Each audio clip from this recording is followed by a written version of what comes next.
오늘 우리에게 주시는 하나님의 말씀은 욥기 28장 9절부터 14절과 20절부터 28절입니다.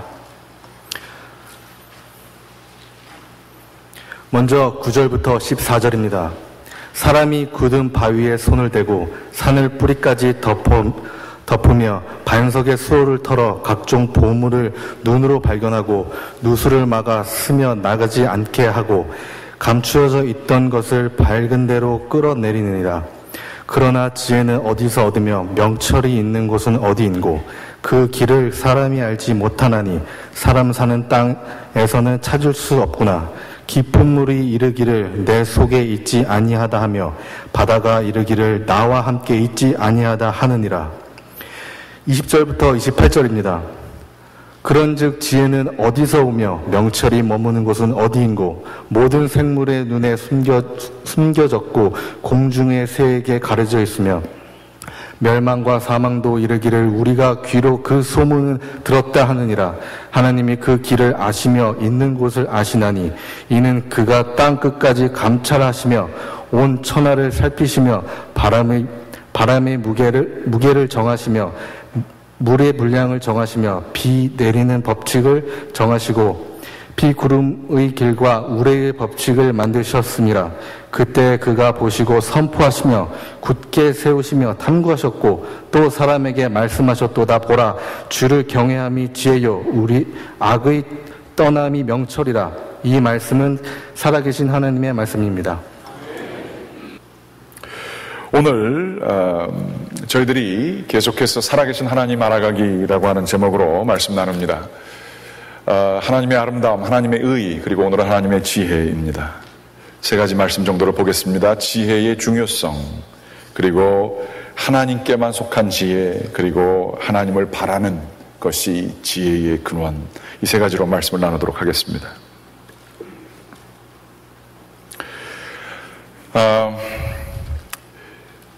베리 슈월츠라고 하는 유대인 학자가 있습니다. 이분이 이 시대를 평가를 하면서 테드라고 하는 그러한 강연에서 지혜의 상실이라고 하는 그것으로 강의를 했습니다. 이분이 얘기하기를 고전적인 가치인데 현재 사회에서 집중받지 못하는 것이 있으니 그것은 지혜 혹은 덕 이런 것들이라 말씀을 하셨습니다. 그러면서 예를 드는 것이 어떤 병원에서 청소하는 작업에 대한 해결 방법에 대해서 논의를 하였습니다. 우리 교회도 용역을 줘서 교회 청소를 하고 있는데요. 많은 경험을 해보게 되면 청소하시는 분들이 이제 습관에 젖어서 그렇겠지만 처음에는 열심히 하십니다. 그래서 교회 건물이 깨끗한데 시간이 가면 갈수록 그 열심이 떨어집니다. 그래서 나중에는 정말 눈에 보이는 것들만 해결하고 나머지 분들은 전혀 그냥 두게 되는 일들이 있습니다. 그래서 제가 목사 된 사람으로 이렇게 사서로운 것을 이렇게 집중하는 것 같아서 죄송하지만 때로는 제가 그 책상 밑에다가 조그만 거 하나 떨어뜨려 봅니다. 그럼 그게 치워지는지 안 치워지는지 이렇게 보면서 그런 것도 제가 할 때가 있습니다. 그래서 이분의 그 강의에 제가 참 동의하는 그러한 부분이 있었습니다.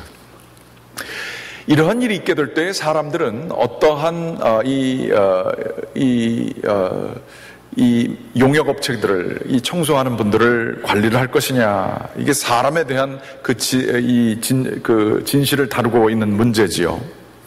그러면서 주로 매니지를 하는 사람들, 관리를 하는 사람들이 한다는 방식이 현대사회에서는 두 가지 정도라 그럽니다. 규칙을 만드는 거라고요. 팔러시라고 해서 더 자세한 규칙을 만들어서 이 사람들이 훈련이 되지 않아서 그렇다라고 하면서 자세한 규칙을 달달달달 외계하고 이럴 때는 이렇게 하는 것이고 저럴 때는 저렇게 하는 것이고 여러 가지 이러한 해야 될 일들을 리스트를 만들고 훈련을 하고 교육을 하는 것으로 해결을 하려고 한다는 것이죠.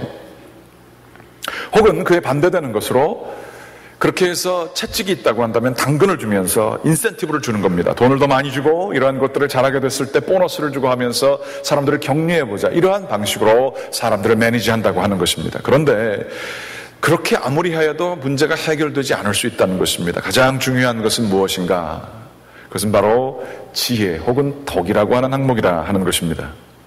예를 들면 이런 것입니다. 병원에서 어떤 사람이 사랑하는 사람을 병원의 그 병상 위에 두고 밤새 울고 있습니다. 안타까워하고 있습니다. 그런데 청소하는 사람이 나는 이 규칙에 따라서 움직여야겠다라고 하고서는 이 방서부터 저 방을 돌아가면서 하는데 그 사람이 안타깝게 울고 있는 상황에도 불구하고 그 사람에게 청소해야 됩니다. 나가주십시오. 이렇게 얘기한다면 그 갈등이 이루 말할 수가 없겠죠. 그 환자들의 병원에 대한 불평이 이루 말할 수가 없겠죠.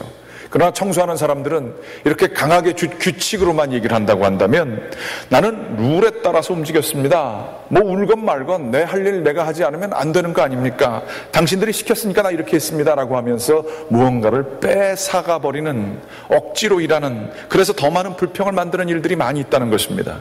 아니면 어떤 사람이 그 사랑하는 사람을 두고 6개월 동안 집에 들어가지 않고 그 사랑하는 아들을 두고 6개월 동안 아버지가 간이 침대에서 자면서 있다고 한번 생각해 보십시오. 그 사람이 자는 동안에 청소를 했는데 자느라고 청소하는 걸 못 봤어요. 그래서 이 아버지가 화를 내면서 여기 청소도 안 하고 뭐냐라고 했을 때 청소하는 사람이 나는 분명히 했고 당신은 자고 있었기 때문에 이렇소 라고 하면서 또 실랭이가 붙었다고 한번 해보십시오. 문제가 될 것입니다. 이 회사에 이런 것들은 규칙으로 만들 수 있는 얘기가 아니지요. 현실은 복잡다단하기 때문에 그렇습니다. 사람마다 너무나 느끼는 정도가 다르기 때문에 규칙이라고 하는 것으로서 해결할 수 있는 것은 상당히 한계가 있지 않습니까? 이랬을 때에 청소 관리하는 분들에게 필요한 것은 kindness, care, empathy 이런 거라는 거예요. 친절함과 돌봄과 상대방의 감정을 느껴주는 것들, 이런 것들이 청소하는 분들에게 필요하다 하는 것입니다. 이런 것들을 일컬어서 지혜라고 볼 수가 있죠. 저 사람이 지금 아프니까 지금 통곡을 하고 있으니까 내가 다른 데를 청소하고 나중에 새벽녘에 와서 그분을 좀 이렇게 상황이 좀 나아지면 해야겠다. 아니면 청소를 했는데도 안 했다라고 막 하는 그 간이 침대에서 6개월을 지낸 피곤한 영혼을 바라보면서 청소하는 사람이 다시 한번 그렇습니까? 그럼 제가 다시 한번 해보겠습니다 라고 하게 되면 문제가 잘 해결될 수 있는 것이지요. 이런 것들을 일컬어서 지혜라고 하는 것입니다. 그런데 현대 사회에서는 이 지혜, 이것은 참 집중받지 못하고 그것들이 사람들에게 존경받지 못하는 그러한 가치가 되어버렸습니다. 왜냐하면 지혜는 경험을 통해서 얻어지는 것이고 때로는 자기의 자아 개념이 상처를 받고 또 위험 속에서 고난 속에서 참 다듬어지면서 나오는 게 지혜이기 때문에 그렇습니다. 시간이 흘러야, 경험이 쌓여야 생기는 것이 지혜이기 때문에 그렇습니다. 요즘 현실 세계에서는 마치 순식간에, 짧은 시간에 엄청난 양의 정보량을 다운로드 받듯이 빨리 많이 해결되는 것이 덕목이 돼버린 사회이기 때문에 그렇습니다. 지혜란 아리스토텔레스라고 하는 사람이 얘기하기를 도덕적인 의지와 도덕적인 기술이 조합된 것이다 라고 얘기하고 있습니다. 이 문제를 해결하겠다라고 하는 그 도덕적인 의지가 있고 또한 그것을 해결할 수 있는 도덕적인 기술이 있어서 연합이 되게 될 때에 이게 생각지도 못하는 일들이 해결되어질 수 있는 것이죠. 원칙으로만, 룰로만 혹은 상급으로만 해결될 수 있는 게 사람 사는 일이 아니기 때문에 그렇습니다. 저는 한국말 가운데 지혜를 가지고 있는 말들이 많이 있지만 슬슬이라는 단어를 좋아합니다. 특별히 나이 드신 어른들 같은 경우에 같이 일을 하면서 이제 저도 전도사로서 신학생으로서 교회에서 집 나르고 이런 일들을 해봅니다. 그러면 때로는 열정에 가득 차서 막 일을 열심히 할 때가 있습니다. 땀을 내면서 숨가쁘게 막 일을 빨리 끝내려고, 빨리 끝나고 다른 일을 하려고 그렇게 할 때가 있습니다. 이럴 때 나이 드신 그러한 분들이, 일을 많이 하신 분들이 아주 공통적으로 하는 얘기가 있습니다. 전도사님, 슬슬 하십시오. 그런 얘기입니다. 그런 얘기를 맨 처음에 들으면 이분들이 나이가 들어가지고 꽤 만들었구나 그런 생각을 가지고 이 열정으로 가지고 이렇게 열심히 해야지 이러한 생각을 가질 때가 있습니다. 그런데 이 슬슬이라는 말이 참 재밌는 것은 제가 그래서 일을 어느 정도 하고 좀 쉬고 아주 그냥 좀 퍼져 있으면 그 나이 드신 분들이 또 얘기를 했습니다. 전도사님 이제 슬슬 시작하셔야죠. 그렇게 얘기를 합니다. 슬슬이라는 말이 이쪽도 되고 저쪽도 되더라고요. 그래서 슬슬이라는 말이 그냥 속도에 대한 문제가 아니더라고요.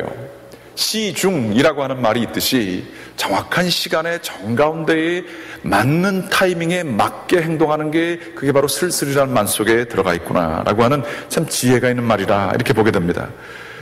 좀 살게 되고 그런 지혜가 있고 참 경륜이 있는 분들을 바라보게 될 때 공통점이 있습니다. 그것은 놀면서 하는 것 같고 천천히 하는 것 같고 그렇게 힘들여서 하지 않는데 결국에는 오래 하셔서 끝까지 다양한 변수들과 때로는 화나는 일들이 있고 절망할 수 있고 좌절할 수 있는 일들이 있는데 슬슬 하시면서 결국에는 잘 하시는 것을 보게 됩니다. 얼마나 큰 지혜인지 모르겠어요. 저는 목회자들이 은퇴하게 될 때 한 말씀을 하시는 그러한 시간들이 많이 있습니다. 미국 목사님들도 은퇴하시게 될 때 한 말씀을 하시는데 아주 인상에 남는 구절이 있었습니다. 이런 구절입니다. It is okay to be serious, but don't take it seriously. serious라고 하는 같은 단어인데 얼마나 다르게 해석이 되는지 모르겠어요. 때로는 진지하거나 진중하는 것이 필요로 하고 오케이, 괜찮다라는 얘기입니다. 그렇지만 don't take it seriously. 모든 문제를 너무 가슴 깊숙이 받아들이지 말라는 거예요. 이거에 모든 게 생사가 걸린 것처럼 그렇게 하지 말라는 거예요. 너무 심각하지 말라는 얘기입니다. 같은 serious라고 하는 단어인데 얼마나 그거의 그 느낌이 다른지 모르겠습니다. 또 어떤 분들은 목회를 얘기하면서 사각으로 된 그 큰 냄비, 사각으로 된 냄비가 별로 없지만 예를 드는 것입니다. 사각으로 낸 냄비에 죽이 담겨져 있는데 동그란 주걱으로 거기서 죽을 푸어내는 일이 목회다. 그렇게 얘기를 하십니다. 무슨 소린가 잘 들어보니까 이런 겁니다. 동그란 주걱을 가지고 사각의 끝을 다 푸어낼 수가 없습니다. 특별히 죽 같은 거는 푸어내줄 수가 없습니다. 그런데 이 목회라고 하는 것은 그거에 집중해서 완벽하게 하려고 하면 되지 않는다는 것이죠. 모든 것을 완벽하게 하는 것은 불가능하다는 얘기입니다. 목회만 그렇습니까? 인생이 다 그렇지 않습니까? 그런데 중요한 것은 계속해서 죽을 푸어내는 것이 중요하다는 거예요. 다 완벽하게 되진 않지만 그 흐름을 놓치지 않고 죽이 그 완벽하진 않지만 흘러나오게 하는 let the flow go, 계속해서 흐름이 있게 하는 것이 중요하다라고 하는 얘기입니다. 슬슬이란 단어랑 상당히 유사한 것이지요. 그런데 이러한 지혜가 담긴 용어들이 좀 깊게 들어가게 되면 이런 것입니다. 상대론자들이나 혹은 현실주의자들은 혹은 회의주의자들은 이렇게 얘기합니다. 세상 기본 자체가 비이성적인 것이다. 모든 것은 우연으로 구성되어져 있다. 모든 것은 갈등하는 상황 속에 있는 것이다. 그러므로 바른 것이란 세상에 없다. 완벽한 것이란 없다. 평화란 없다. 모든 것이 언제든지 복잡하게 아무런 의미 없이 섞여져 있는 것이다. 그러므로 나는 바른 것을 하는 것보다는 내 일만 잘하면 된다. 내가 원하는 대로 내 이익만 추구하며 살아가면 된다. 이것이 철저한 회의주의자 혹은 현실주의자들이 하는 얘기입니다. 소위 말하면 이런 겁니다. 큰 일이 있습니다. 나라 일이 있습니다. 단체 일이 있습니다. 교회 일이 있습니다. 직장의 조직의 일이 있습니다. 나는 다른 거 모르겠어. 나는 그냥 내 것만 할래. 다른 사람 신경 안 써. 뭐 어떻게 되든 간에 그냥 내 것만 잘하고 내 집만 잘 먹고 살면 되고 나는 월급만 받으면 되고 신경 나는 안 쓸래. 원래 세상이 그렇지 뭐. 되는 일 없잖아. 뭐 교회가 원래 그렇지 뭐. 국가가 원래 그렇지 뭐. 세상이 원래 그렇지 뭐. 라고 하며 자기 것에만 집중하는 일이, 내 것이 건드려지지 않는 한 이것밖에 없다. 이러한 마음을 가지고 살아갈 수가 있습니다. 그런데 이에 반대되는 것은 철저한 이상주의자, 도덕주의자들입니다. 모든 세상은 질서에 맞춰서 운영돼야 되는 것이고 모든 것을 철저히 원칙에 따라 바로 하게 되면 모든 것은 바로 되게 돼 있고 바로 되어야만 한다라고 생각하는 사람들입니다. 아주 열정이 있습니다. 열심히 사는지 모르겠습니다만 바로 되지 않은 것들을 바라보게 될 때에 뭐 요즘 젊은 사람들 얘기로 지적질하기 좋아한다 그러지요.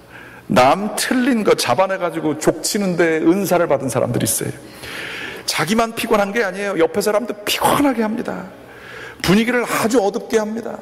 그냥 남들 비판하는 거에 뭐가 옳으냐의 문제에 집착합니다. 그래서 은혜가 없습니다. 생명이 없습니다. 짜증만 있습니다. 원칙만 있습니다. 살아있는 기쁨이 없습니다. 이러한 자세로 살아갈 수가 있어요. 이 둘 다 지혜가 없는 것입니다.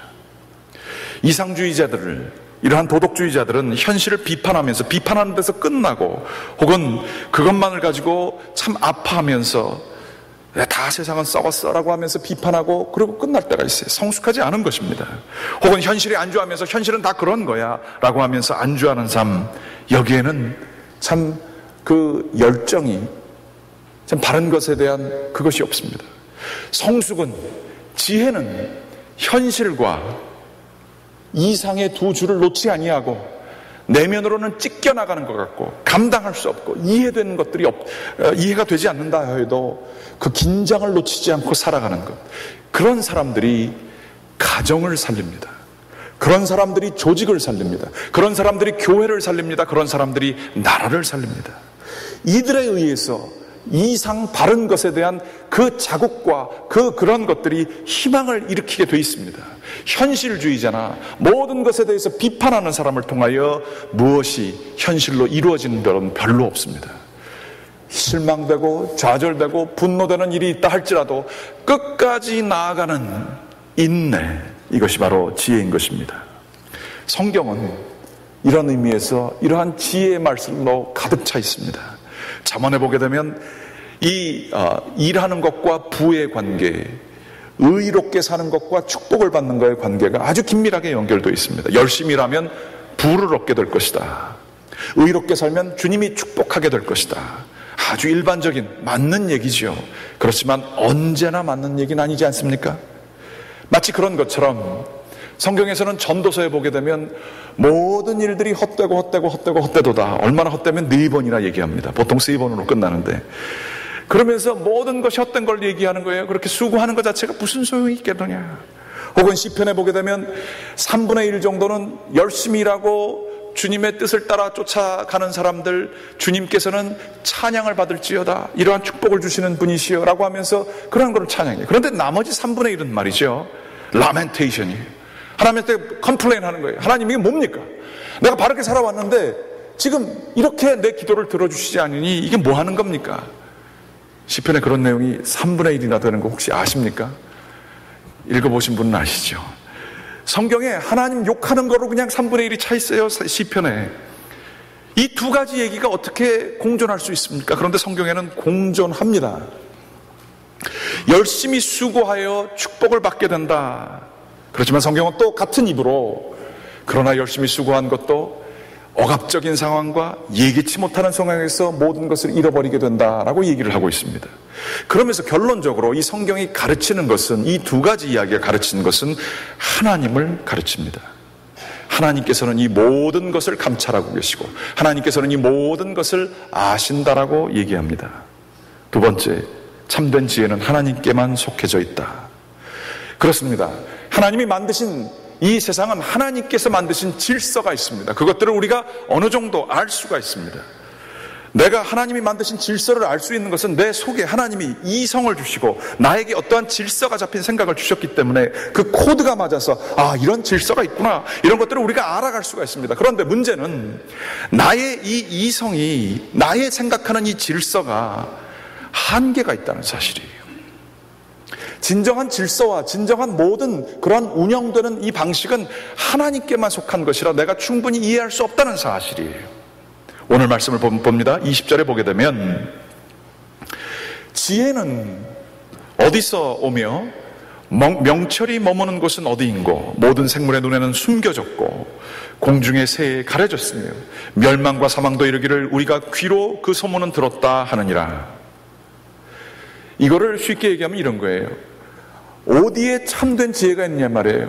무엇을 해야 하는 거예요. 정확한 도덕 법칙과 원칙이 정확하게 다 상황마다 다 있는 거면 얼마나 좋겠어요. 그런데 많은 순간에 우리가 알지 못하는 일들이 일어나고 이해하지 못하는 일들이 일어나고 내가 믿던 원칙이 다 무너지는 순간이 온단 말이에요. 이랬을 때 참된 지혜가 어디 있느냐라고 지금 얘기하는 거예요. 진정한 지혜, 이거의 깊은 뜻이 뭐냐 이거예요. 내가 어떻게 살아가야 되겠느냐, 어디 누구를 물어봐도 없다는 거예요. 어디를 찾아봐도 없다는 것이에요. 그런데 24절 말씀에 이렇게 써 있습니다.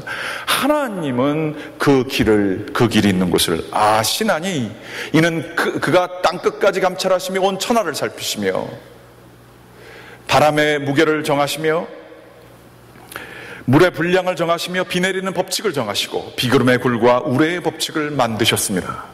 얼마나 아름다운 표현입니까? 이런 겁니다. 하나님께서는 모든 것을 보고 계신다는 거예요. 그렇지 않습니까?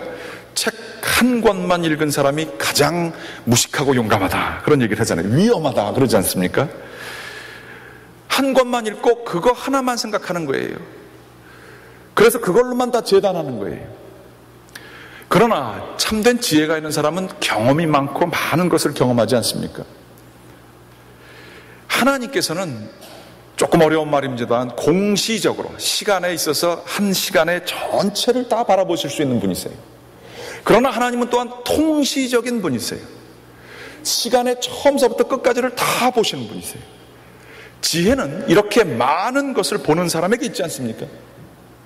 그런데 우리의 시각은 얼마나 제한되어져 있고, 책 한 권이 아니라 책 한 페이지에도 못하는 자기만의 의의 개념을 가지고 하나님을 재단하고 상황을 재단하고, 이런 것이 안 되면 인생은 의미가 없어, 쉽게 무너지고, 이런 것들이 우리의 모습 아니겠어요? 하나님께만이 공시적이고 통시적인 지혜가 있다라고 얘기를 하는 것입니다.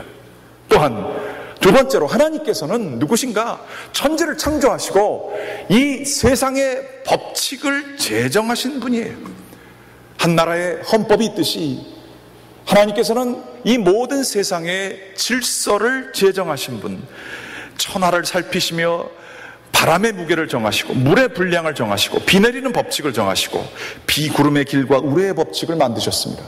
하나님이 모든 그 참된 원칙, 지식, 지혜의 근원 되신다라고 하는 것들을 말씀해 주시는 것입니다. 뒤로 얘기하면 이런 겁니다. 이 이야기는 욥기에 쓰여졌고요, 욥은 지금 의롭게 행하는 것을 다 행했는데도 불구하고 그게 왜 이런 고난을 받아야 되는지 이해를 못하는 상황 속에 놓여진 것입니다. 이 나타난 구절은 아마 거기에 나타난 나레이터가 읽은 구절이라고 생각이 되는데요, 욥이 찾고 있는 왜 이렇게 되었습니까? 하나님, 내가 의롭게 행했는데 왜 이런 일들이 일어났습니까? 이걸 좀 알려주십시오라고 하는 그 지혜를 얘기하고 있어요. 이해를 못하는 일들이 일어났다라고 하는 얘기예요. 그 말씀의 그 상황에 근거해 보면 지금 이 얘기를 하는 것이 사람에게는 참된 지혜가 숨겨져 있고 하나님에게만 있다라는 얘기, 이 얘기입니다. 때로는 하나님께서는, 하나님이 짓궂어서라기보다는 우리에게 하나님의 주권을 가르쳐 주기 위해서 고린도전서 1장 27절서부터 29절에는 이런 말씀이 쓰여져 있습니다. 하나님께서는 세상의 미련한 것들을 택하사 지혜 있는 자들을 부끄럽게 하시고 세상의 약한 것들을 택하사 강한 것들을 부끄럽게 하려 하시며, 하나님께서는 세상의 천한 것들과 멸시받는 것들과 없는 것들을 택하사 있는 것들을 피하려 하시나니 이는 아무 육체도 하나님 앞에 자랑하지 못하게 하려 하심이라. 이 똑똑한 사람들이 예수 믿기가 힘든 거예요. 의지가 강한 사람들이 예수 믿기가 힘든 거예요. 하나님 믿기가 힘들어요. 이해가 안 되거든요. 그리고 내가 열심히 하면 다 내 뜻대로 되왔거든요. 하나님이 왜 필요합니까? 그리고 성서가 일관적이고 아주 확실하게 알만한 것들로 구성되어 있습니까? 그렇지 않습니다. 그러다 보니까 이해가 안 되는 거예요. 기도하면 당연히 다 이루어져야지 왜 안 이루어지는 기도가 있냐는 거예요. 하나님을 열심히 믿었으면, 신앙생활 잘했으면 내 가정이 축복을 받아야지 왜 이런 어려움이 있냐는 거예요. 하나님께서는 오히려 그런데 미련한 사람들, 약한 사람들, 천한 것과 멸시받는 것들을 택하세요. 그것들을 택하사 하나님께서 축복하시고 그들을 높은 자리에 두세요. 그래서 세상에서 똑똑하다라고 하는 사람들, 세상에 힘 있는 사람들, 있다고 하는 사람들을 부끄럽게 만드세요. 그러면서 결국에 드러나시는 게 뭐냐? 하나님께 모든 주권이 있음을 드러나게 되기를 원하시는 것이. 그런데 중요한 것은 이 하나님께 모든 주권이 있음을 아는 이 지혜, 이게 오늘 본문 말씀 28절에 있습니다. 참된 지혜가 하나님께 있음을 아는 자들, 그게 지혜의 근원이다 하는 거예요. 오늘 말씀 같이 한번 28절 말씀 읽어보겠습니다. 거기 쓰여져 있는 거 보시겠습니다. 또 사람에게 말씀하셨도다. 보라, 주를 경외함이 지혜요 악을 떠남이 명철이니라. 아멘. 여호와를 경외하는 것이 지혜의 지식의 근본이여늘이라는 말씀이 있는 것처럼 주님께 모든 참된 지혜가 있다. 이것이 바로 세 번째 포인트입니다. 이것이 참된 지혜다라고 하는 것입니다. 경외한다는 말은 뭘까요?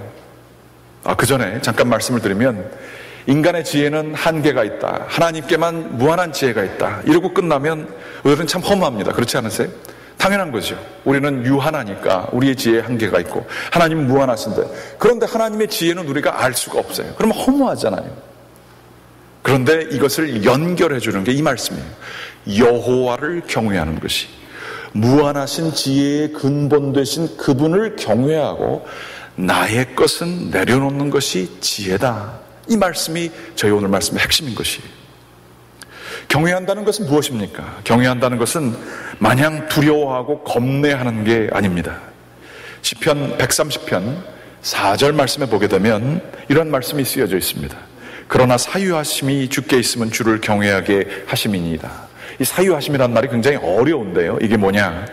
주님께서 내 죄를 사해 주시는 권한이 있으므로 내가 주님을 경외하게 됩니다. 마냥 두려워하는 게 아니에요. 나를 따뜻하게 은혜로서 나의 죄를 용서해 주심으로 제가 주님을 경외한다는 것입니다.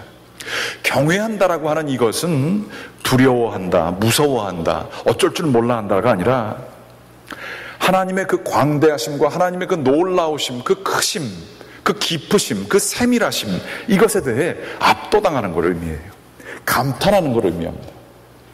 그런데 거기에 끝나지 않고 경외한다는 것의 그 가장 중요한 단어 중에 하나는 그 앞에서 잠잠하는 게 경외하는 겁니다. 무슨 얘기입니까? 음악회에 가서 음악이 막 이렇게 전개가 되고 있습니다. 그런데 갑자기 전화가 따르릉 울립니다. 그런 사람들이 쫙 째려보게 되죠. 예배 시간에도 그렇죠. 다행히 오늘은 전화가 안 울려서 제가 타겟 설교하는 게 아닌 거를 여러분이 아실 겁니다. 그럴 때 그분을 째려볼 때 우리들은 왜 째려볼까요? 내가 집중하는데 당신이 방해했다라는 느낌도 있지만 기본적으로 정말로 깊고 놀랍고 크고 아름다운 것들을 우리들이 바라보게 될 때 그것에 대한 예의가 필요한 거예요. 그게 경외예요. 그래서 끄는 거예요. 마찬가지로 성경 말씀에 너희는 잠잠할지어다. 내가 너희의 하나님을 알지어다.